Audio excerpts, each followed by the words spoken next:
everyone. Yes, different position than usual. Welcome to our sofa. Hello, sofa. Ford, I think I'm a sofa. You're sitting on him. Anyway, welcome to our disappointing reads of 2020. We'll alternate, yeah? Yeah. Starting from the least disappointing to the most disappointing. Well, actually, mine are in no particular order. In no particular order. As usual. I tried ordering mine. He's good at that sort of thing. So I found 10. You've got 7 and 2 DNFs. Okay. So I'll start with my 10th, which is I Shall Wear Midnight by Terry Pratchett. For those who are familiar with my love of Discworld, this may be a surprise. I read this to our boys, and we were about 3/4 of the way through the book when one of them piped up, "When's the story going to start?" It's never a good line you want to hear. No. The ending was okay. It's just it took a long time to get there. It's a story about life. Yeah. Really. There's no much. It's not an adventure, it's life. I'm going to do one of my DNFs. Quite early on in the year, I logged on to the school's e-book borrowing system. I'm not very good with e-books. I tend to forget I've got them and they return themselves. I borrowed Coral, which was quite new at the time, and I was really excited because I thought, yay, Little Mermaid retelling with mental health and all that kind of stuff. I didn't care. I'm so sorry. I'm sure there's loads of people out there that like it, but I didn't get into it. For number 9, I've got Artemis by Andy Weir. I really, really enjoyed The Martian. Still need to see the film. And I was just curious to know the other book that you'd written at the time. It was all right, just it wasn't a patch on The Martian. Yeah, I remember you saying you came down and yeah, that was disappointing for you. Yeah. My other DNF of the year was Burning Glass. Again, this was a book I borrowed off the school e-borrowing system. I actually forgot I was reading this, so when I got back to it 2 weeks later, it already returned. That's how much it impressed me. Wow. Sorry. I really wanted to like it because the cover is gorgeous, but no. I might borrow it in physical form where it can sit and look at me and glare at me when I don't read it, but it just didn't work for me. Okay. Sorry. For number 8 is Eden by Tim Lebbon. I've become quite a Tim Lebbon fan recently and was really excited to see this new one come out. I rushed off to the shop to buy it. Didn't have it in stock, so I had to order it off Amazon. Felt really dirty, but I did it. It was all right. Wasn't worth the effort. I would have happily borrowed that from the library, to be honest. Bit disappointed in that. Yeah, but again, beautiful cover. Yeah, it's a nice cover. Yeah, I've read much better from him. Okay, so the first book that I actually managed to read all the way through, but disappointed me this year, was A Daughter of Smoke and Bone by Lani Taylor. Now, this is going to upset a lot of people because this trilogy has a huge amount of fandom around it.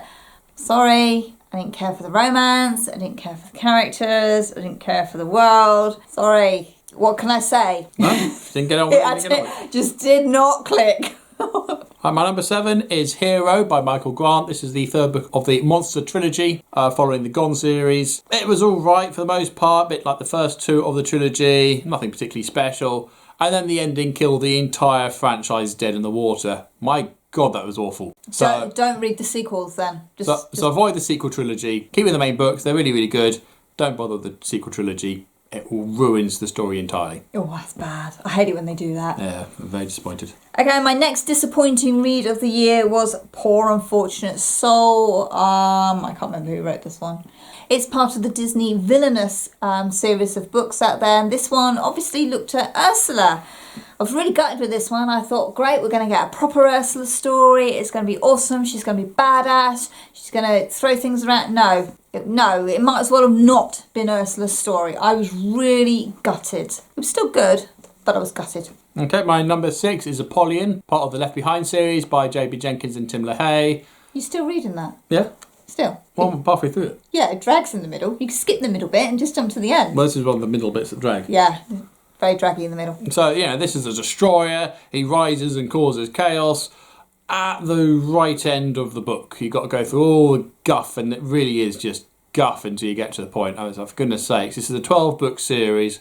I think if they took the guff out of it, it'd be about a 4-book series, if that. My goodness. I'd probably reread it if it was 4 or 5 books and it was all punch, punch, punch. So that's all the waffle in the middle. A whole load of waffle. Absolutely nothing happened in the whole thing until the end. But it was all right at the end, but it's like, come on, just get to it. Okay, my next disappointing one was Bone Cries Moon. Again, there's a lot of fans that like this one. This was in my Fairy Loot box this year, last year, wherever we are. I wanted to like this. I like the premise. I like the ideas.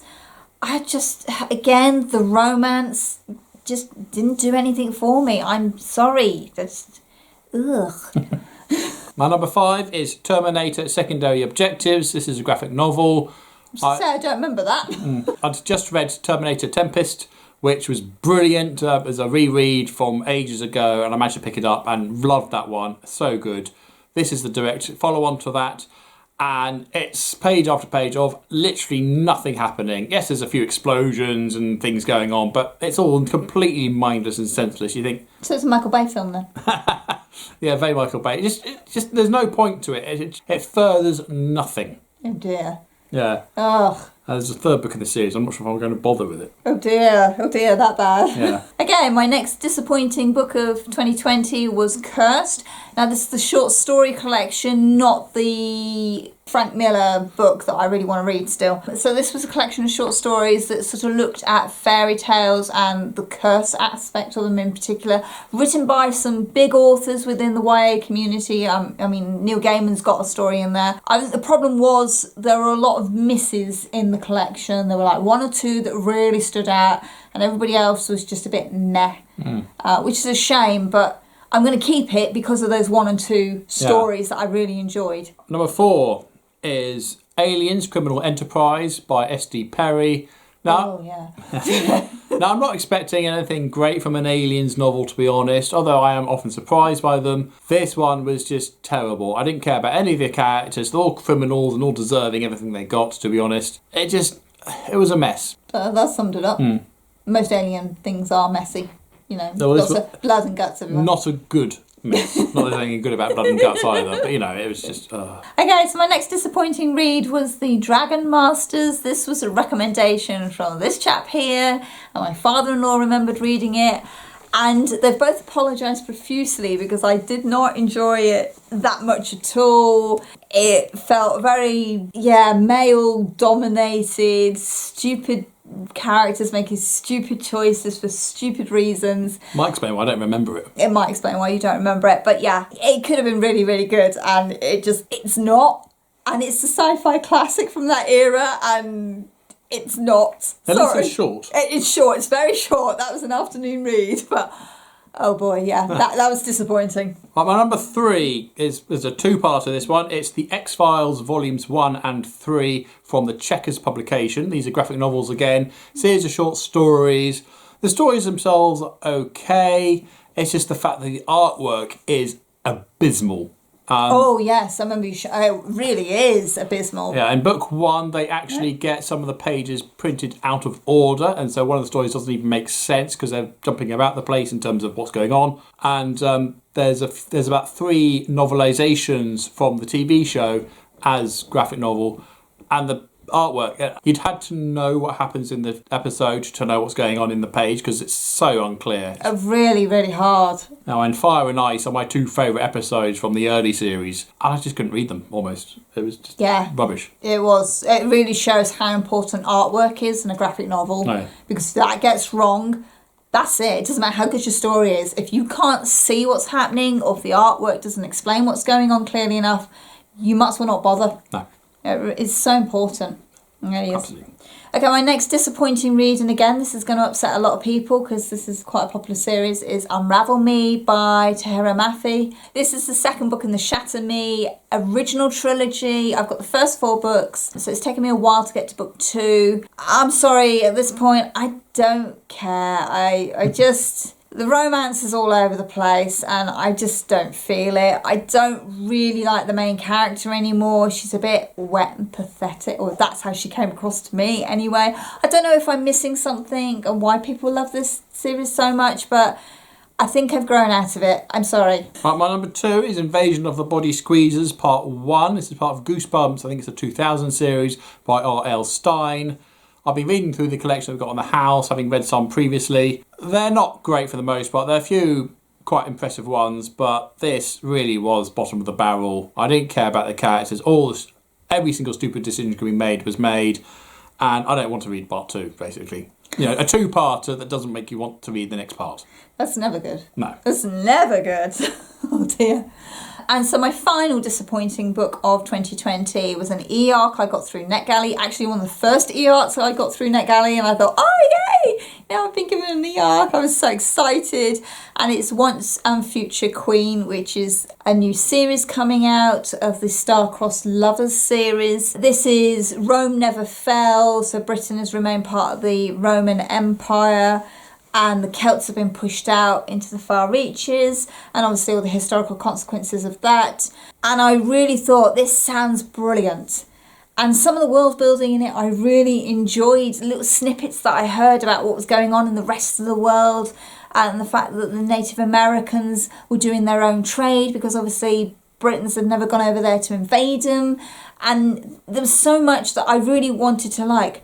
But unfortunately, the book just seemed to focus on a romance triangle that, one, I didn't like, two, I didn't see the point of, and it was a drag, it was a slog. I mean, yes, it was an e-arc, which, as I said, I struggle to read ebooks, but, you know, I was forcing myself to read this book because I'd been given an arc. I needed to do a review on it, and I'm sitting there at 49% going, is it worth me continuing with this? Because I really don't like it. Huge disappointing read. Again, a book with a fantastic cover, great premise, and completely let down by a romance that really had no business being there. I didn't care.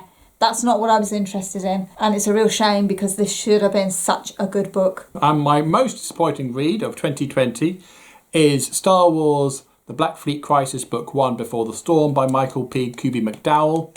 I took the trilogy with me on holiday to read. 2 weeks on the beach, get through the whole trilogy. In the 2 weeks we were down there, I got about a third of the way through the book. I finished it finally about a month and a half later. I started book 2 last month. I'm about halfway through it now. Sorry. I do love Star Wars a huge amount. This isn't Star Wars. It's terrible. The characters are completely unrecognisable. The story is so sci-fi. It's almost unreadable. It's unreadable. I mean, I don't know what this person thought Star Wars was supposed to be, but my God, it's awful. I mean, he's been reading out bits to me. I don't like the lead female character that this author has created. She is just horrible. He can't write Leia for toffee. He's no idea who this woman is supposed to be. No. And it's like, that's not Leia. Leia doesn't behave like that. Luke is not there. He's this imposter wearing a lightsaber. Yeah, he's supposed to be a Jedi master at this point, in charge of the Jedi temple and all the rest of it. But no, he's like some idiot. It's like, does this guy actually understand any of these characters? Like you say, does he know what Star Wars is about? He started reading. I told him to stop reading it and read me something else because I couldn't cope with how much the characters irked me. So I'm going to get through the trilogy, but I'm going to read... Sucker. But I'm going to read other stuff amongst it. So I'm going to plough on reading other stuff and try and squeeze in a few pages, and hopefully I get through the next 2 books before my Star Wars load comes around again. DNF it. I don't want to DNF it. I've got 2.5 books to go. I'm going to read them. And then I can say... Never again? Yeah, wait. Well, you probably got a good idea what my most disappointing read of 2021 is going to be. Oh dear. The things you do, eh? I know. I read them, so you don't have to. Yep. Right, so down below, let us know your most disappointing read of 2020. Of course, this is not a judgment on anyone who likes any of these books. You are 100% allowed to like these books. Yep, absolutely. We didn't. Simple as that. Not attack on you or anybody you like. So let us know your disappointing reads down below, and, spoiler-free reasons why. That would be lovely. Or any shared thoughts on the books that we've shared with you. But as usual, if you have nothing nice to say, then please keep it to yourself. Thank you, and until next time, see you later. Bye.